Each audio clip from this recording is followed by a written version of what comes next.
Namanya adalah Trafalgar D. Waterlow, seorang dokter jenius, seorang bajak laut cerdas, seorang penyintas dari kota yang dilenyapkan oleh ketamakan.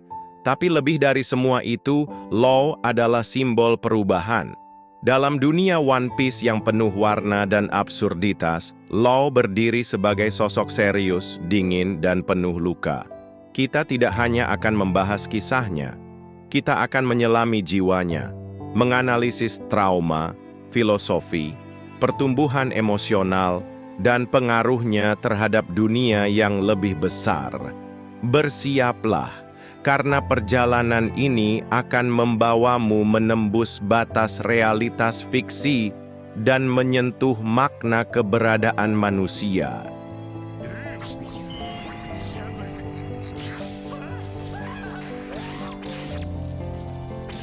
Flavens dikenal sebagai kota putih, indah, berkilau, namun menyimpan racun. Amber Lead, logam mulia yang menyilaukan bangsawan, adalah kutukan diam yang membunuh rakyatnya perlahan. Pemerintah dunia tahu, tapi mereka diam. Diam demi profit. Disinilah Law lahir. Dari keluarga dokter yang tulus. Orang tuanya bukan bajak laut, bukan kriminal, hanya ingin menyelamatkan nyawa. Namun dunia menolak kebaikan, dan Flavens dibantai. Bocah Law melihat semuanya, api, darah, jeritan. Dari dokter kecil menjadi anak pembawa kematian. Disinilah benih trauma tertanam.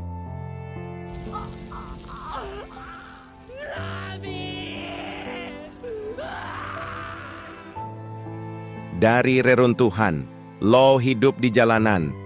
Ia menyamar jadi pencuri, penyusup, bahkan pembunuh.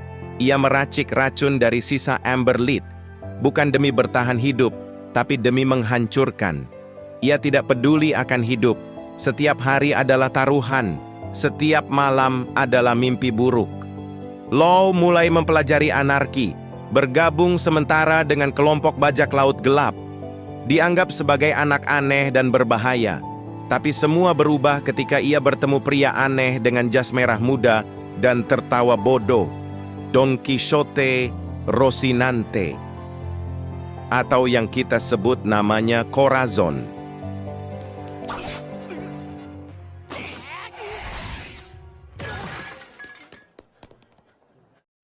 Corazon, saudara Doflamingo, menyembunyikan rahasia.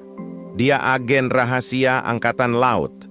Tapi lebih dari itu, dia adalah orang dewasa pertama yang melihat Law sebagai anak kecil, bukan monster. Corazon melindunginya, mencuri, berbohong, bertarung demi menyembuhkan Law. Mereka menjelajahi pulau-pulau dengan waktu yang semakin sedikit. Akhirnya Corazon mencuri Ope-Ope no Mi, buah iblis terkuat dalam sejarah medis. Dan di hadapan Law, ia disiksa dan dibunuh. Rocinante meninggal sambil tersenyum, meninggalkan satu kalimat yang terus bergema di hati Law. Aku percaya padamu.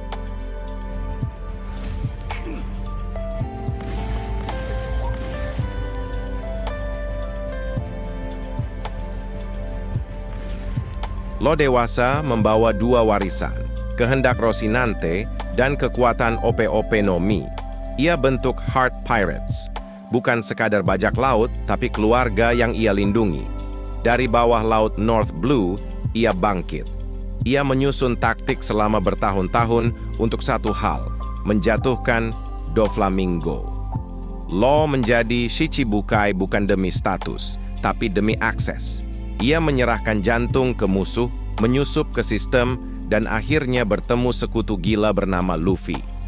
Bersama Luffy, Law tak hanya menjatuhkan Doflamingo, ia melepaskan belenggu dendam yang telah lama mengikat dirinya.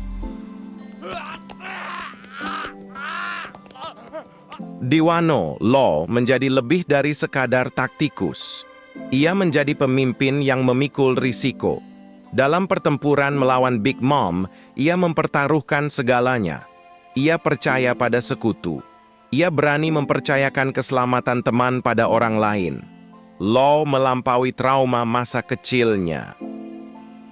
Ia menjadi sosok yang tidak hanya menyembuhkan secara fisik, tapi secara simbolik.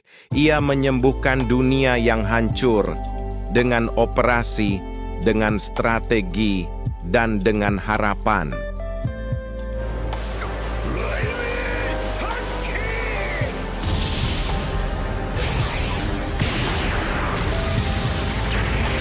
Law menyandang nama D, misterius dan penuh arti.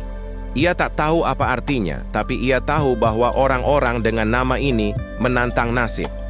Mereka menolak takdir yang dipaksakan. Dari Luffy, Ace, hingga Goldie Roger, semua membawa badai.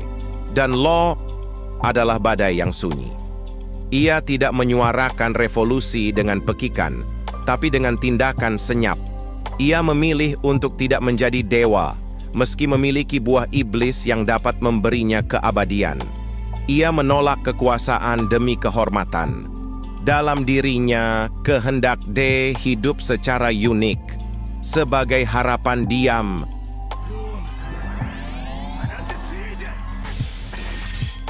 Apa masa depan Law?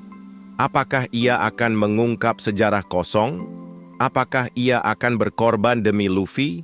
Ataukah ia akan menjadi dokter terakhir yang menyelamatkan dunia dari akhir zaman? Banyak teori menyebut Law akan memainkan peran vital dalam perang akhir. Sebagai penyembuh, sebagai pewaris D, sebagai saksi zaman.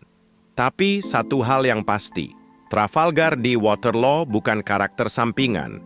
Ia adalah denyut pelan dari jantung cerita. Ia adalah jembatan antara penderitaan dan harapan.